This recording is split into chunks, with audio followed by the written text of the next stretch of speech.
And now the red dot is on. Okay, today we're going to look at the readings for Trinity Sunday.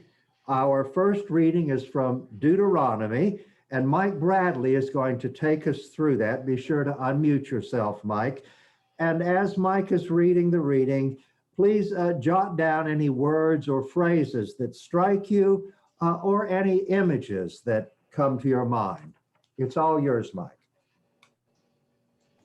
Moses said to the people, "Ask now the days of old before your time, ever since God created man upon the earth. Ask from one end of the sky to the other. Did anything so great ever happen before?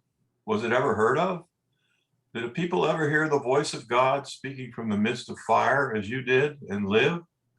Or did any God venture to go and take a nation for himself from the midst of another nation by testings, by signs and wonders, by war, with strong hand and outstretched arm, and by great terrors, all of which the Lord your God did for you in Egypt before your very eyes? This is why you must now know and fix in your heart that the Lord is God in the heavens above and on earth below, and that there is no other. You must keep his statutes and commandments that I enjoin on you today, that you and your children after you may prosper, and that you may long live on the land which the Lord your God is giving you forever." The word of the Lord. Thanks be to God. Okay, anyone, what are the words or phrases, images that struck you? So great. So great. One more time, sister. So great. So great, so great. Wonders. Wonders. Okay. There is no other.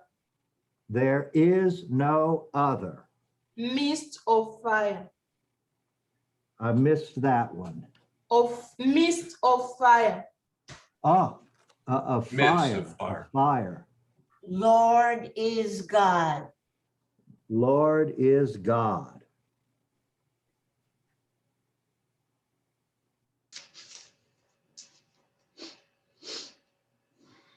Okay. After I sent out the notes, I decided I was going to put in a mini history on monotheism. We've been through this before, but since it's Trinity Sunday, it's good to review monotheism. Stage one, the earliest Israelites imagined the Lord as one of many gods. He was the only one that they were allowed to worship. So that made the Lord strange, but other gods didn't mind, but he was a jealous God. He was the only one they were allowed to worship. He was not the only God, and many of them did not even think of him as the most powerful God. Stage two, they began to think of the Lord as more powerful than other gods. And we already have this in the stories of Elijah and the prophets of Baal. And the prophets of Baal can't get Baal to light the fire, and the Lord sends lightning from heaven and lights the fire. So the Lord, he's not the only God, but he's more powerful than the other gods. And then finally, during the Babylonian exile, about the year 550 before Christ, monotheism is born. The teaching, which was not adopted by everyone all at once, but the teaching began that the Lord is the only God. There are no other gods. And the other heavenly beings, they get demoted to the status of angels. And if they're on the Lord's side, they're good angels. If they're not, they're bad angels. But he is the only God. And you can find all three of these opinions often on the same page in the Old Testament, sometimes in the same paragraph, sometimes in the same verse. Okay. Now, a little bit of literary history. Deuteronomy was composed over an extended period of time from about 750 to 550 BC or a little later. These would be the last two phases when the Lord is more powerful, but everybody's not accepting that yet. But that's what they're arguing back in 750 BC. And they're starting to have that argument. And by the time the Deuteronomy is finished, Israel is monotheistic. But you can find all three opinions in Deuteronomy. It is thus the work not of one author, but of a school of authors, sometimes called the Deuteronomists. In 2 Kings chapter 22, we have a story of a scroll that's found in the temple in the reign of Josiah, King Josiah. And the NABRE footnote to 2 Kings 22, verse 3, suggests that the scroll was probably an early edition of Deuteronomy, an opinion held by many scholars, including my Jewish friend, Rabbi Klein. The Deuteronomists lived in tough times. In 721, the Assyrians conquered the 10 northern tribes, the northern kingdom of Israel. The population was deported by the Assyrians and replaced by foreigners. The 10 northern tribes never returned. Presumably, they became assimilated to the pagan cultures into which they were scattered. Some scribes fled to Judah, bringing their traditions with them, including the early version of Deuteronomy. This is probably the scroll that was discovered in the 18th year of Josiah, that is approximately 622 BC. In 612, Nineveh, which had conquered northern Israel, fell to the Babylonians. That at first looked like good news, but soon after that, the two southern tribes became vassals to the Babylonians. The house of David continued to rule, but they had to pay heavy tribute to the Babylonians to maintain their freedom. Deuteronomy continued to be updated in the light of these events. And the Deuteronomists don't want Israel or Judah serving any other God except the Lord. But if you are the vassal of a pagan king, it's good politics to have some of his gods around your temple. In 597, after an unsuccessful rebellion, many of the Judeans were deported to Babylon. And 10 years later, after a second unsuccessful rebellion, Jerusalem was destroyed and the temple was burned to the ground. Some fled to Egypt, but most of the nobles and craftsmen were deported to Babylon. Deuteronomy continued to be updated under the light of current events. In 539, Cyrus the Persian became ruler over Babylon. He allowed many of the deported nations to return home. The first Jews began to return home in 538. They found a city as a total wasteland. The majority of Jews continued to live in Babylon, doing comparatively well economically.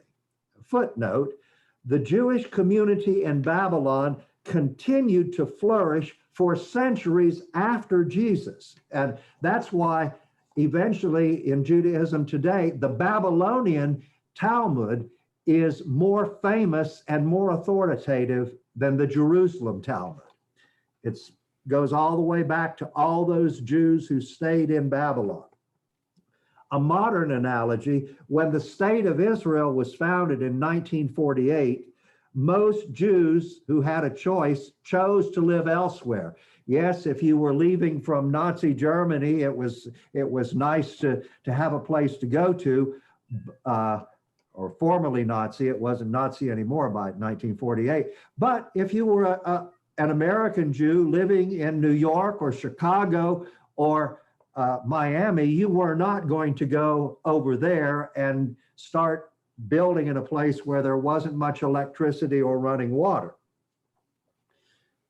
Okay, so that's the literary history. The storyline.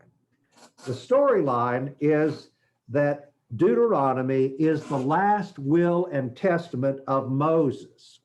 Moses reminds the Israelites of everything that has happened in the last 40 years since the Exodus. So in the storyline, all of this is being said about 1,200 years before Jesus. That's the storyline. He repeats, Moses repeats, and I have that in quotes. It's a slightly different version. Many of the commandments found in Exodus, Leviticus, and Deuteronomy. And the name Deuteronomy is a Greek name for the book. Deuteros is second, and nomos is law. So Greek-speaking Jews called it Deuteronomy, the second law. The first law was what was said in Exodus, Leviticus, and Numbers.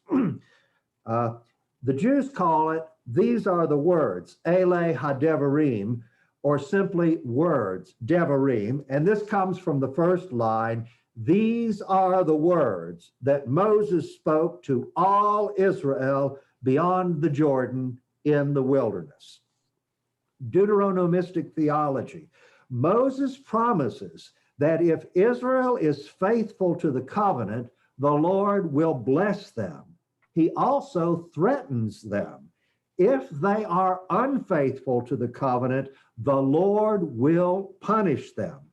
Chapter 28 is a list of blessings and curses. In the earliest edition of that chapter, they were probably poetically balanced in equal numbers. You can find the passages, you will be blessed coming in and going out. You will be blessed in the herds and in the flocks.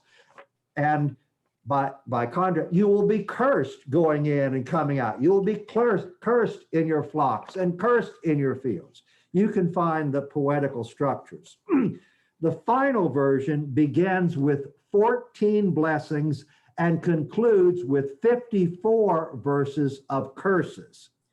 Why do the punishments outnumber the blessings by over 3-1? Because the Deuteronomists saw the many defeats of Israel and Judah as God's punishment for their infidelity. And remember, Deuteronomy continued to be updated in the light of current events. So the book of Deuteronomy serves as a preface to the Deuteronomistic history, which consists of Joshua, Judges, 1 and 2 Samuel, and 1 and 2 Kings. The major theme of this part of the Bible can be summed up as a cycle that occurs over and over again. 1, the Lord raises up a leader, starting with Moses. Through him, the Lord blesses his people and frees them from oppression. The people are faithful as long as the leader, in the first case, Moses or his deputy, Joshua, as long as the leader lives.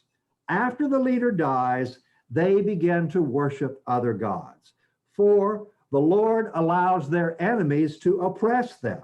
5, in their oppression, they cry out to the Lord. Now we go back to stage 1, step 1. After this cycle is repeated many times, the Lord decides to destroy Jerusalem along with its temple.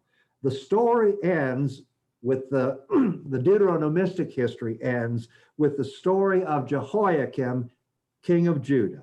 He had been blinded and imprisoned for his rebellion. When he rebelled, when they finally caught him, his punishment was he had to watch while they executed his sons, and then they blinded him. So the last thing he would ever see would be his sons being executed. Then he was thrown into prison. But at the end of the story, a new Babylonian king lets Jehoiakim out of prison, treats him with honor, and invites him to eat at the king's table in Babylon whenever he wants to. The end of the Deuteronomistic history. So the king of Israel is blinded, he's captive, but for the rest of his life, he gets to eat at the table of the king of Babylon. Now, those who read the story, say about 500 or 475 BC, they would know that Cyrus had begun to allowing Jews to return. But this does not make it into the Deuteronomistic history. It's part of another part of the Bible scholars call the chronicler's history. We'll talk about that another time. So look for these Deuteronomistic themes as we read through the translation a second time. And I'm going to ask Jan Pugh to take us through that. Be sure to unmute yourself, Jan, and she's going to read the King James Version for us. All yours. If I can unmute my, okay, there I am.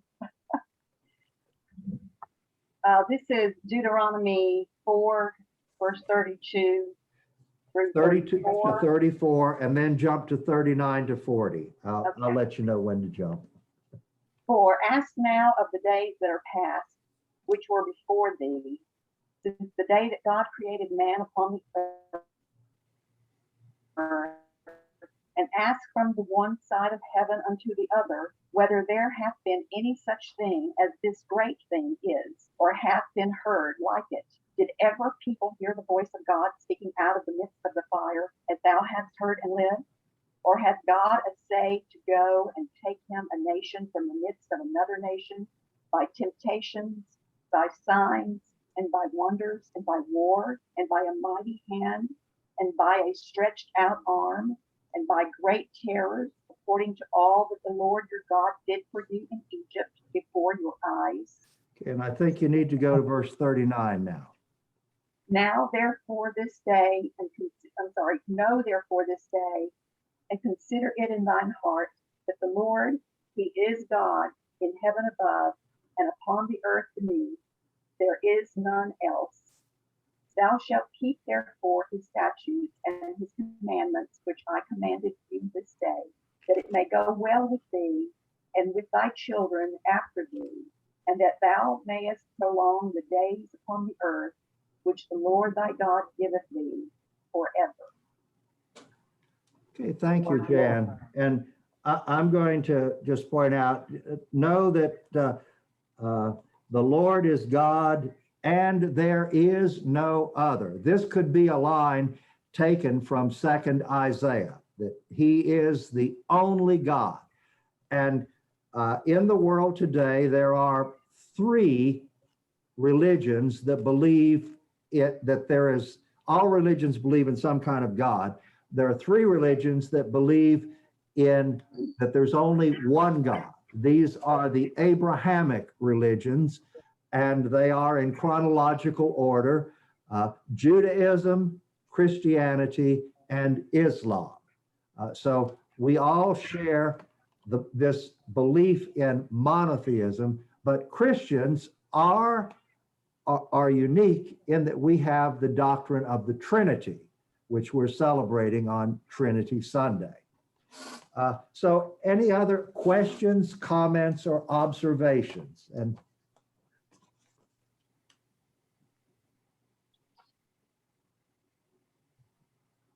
Father Pat, this is Pat Davis.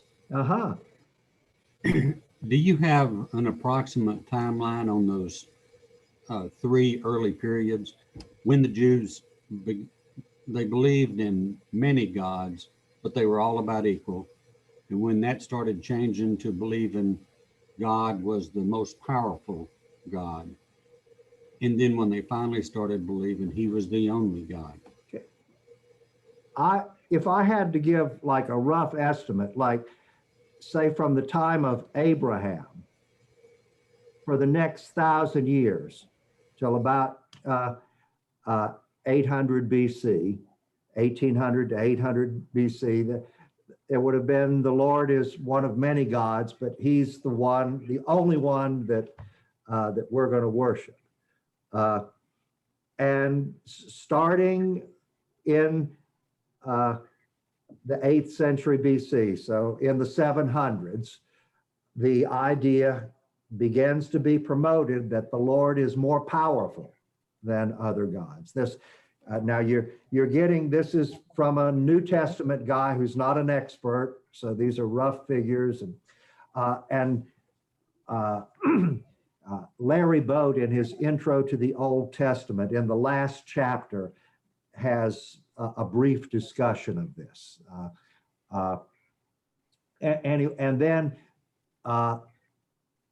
the idea of monotheism begins during the Babylonian exile, which was like from about 597 to 539. So somewhere in there, I say roughly 550, somewhere in there, second Isaiah begins preaching monotheism. Most biblical scholars regard him as the first monotheist. But I heard an interesting remark from Amy Jo Levine at a Catholic biblical meeting, which I will share with you. I was astonished. She said, the first real monotheists in the world were the Muslims, and we Jews have been playing catch up ever since. From her perspective, Israel was not fully monotheistic at the time of Jesus, or Judaism was not fully monotheistic in New Testament times. If it had been, Christians never could have developed the doctrine that Jesus is God, from her perspective. So, and what she means is that, like, if there was somebody else like Jesus today, that could never develop a lot of Jewish followers who eventually believe that person was God, because Judaism today is very different from the Judaism of the time of Jesus. I'm not sure I agree with her observation about monotheism, but basically that's because I'm a Trinitarian and I have a flexible image of God. But what Christians did was we changed the definition of God so that it was broad enough to include Jesus, if you want to look at it from a historical point of view. But we'll do more of that as we go through the other readings today. But thanks for your great question. In our catechetics, we often oversimplify, like Abraham will be presented as the world's first monotheist. From a scholarly point of view, no way. But so there's some tension between our catechetical works at an introductory level, where so you still get like children in Catholic schools will be told that Abraham was the first monotheist. That's something they'll have to unlearn later on. Well, Father, is it safe to say that even King David preceded the time when God was recognized as the most powerful God? I think so. I could be wrong on that. And it's not something that they started believing suddenly in the middle of that. There were probably a minority before that, but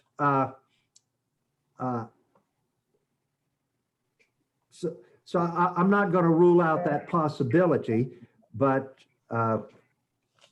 it's often difficult for us to remember that how different the biblical world is from our world. For instance, most of us just take it for granted. We say the creed, we believe in the resurrection of the dead and the life of the world to come. This belief started approximately 170 years before Jesus. So Abraham, Isaac, Jacob, King David, King Solomon, Isaiah, Jeremiah, Ezekiel, all of these people worshiped the Lord, thinking that any blessing they were ever going to get from the Lord would be given to them in this life. And this was the only life that they would ever have.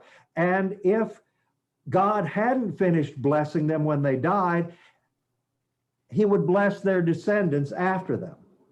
And any punishment that they were going to receive, they would receive it in this life. And if somehow they managed to escape, God would punish their descendants after them.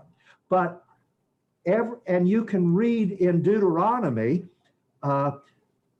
the 14 verses of blessings, Deuteronomy 28, and the 54 verses of cursing. And every single blessing is a blessing in this life. And every single punishment is a punishment in this life. Your enemies will defeat you in battle. Your crops will fail. Your herds will die. There'll be blight and mildew, and so on. There's not a single mention of if you serve God and are good, you get to live with him forever, or you get to burn in hell forever if you're bad. And so it's often difficult for us to imagine how different the biblical worldview was, even in New Testament times. Now, in New Testament times,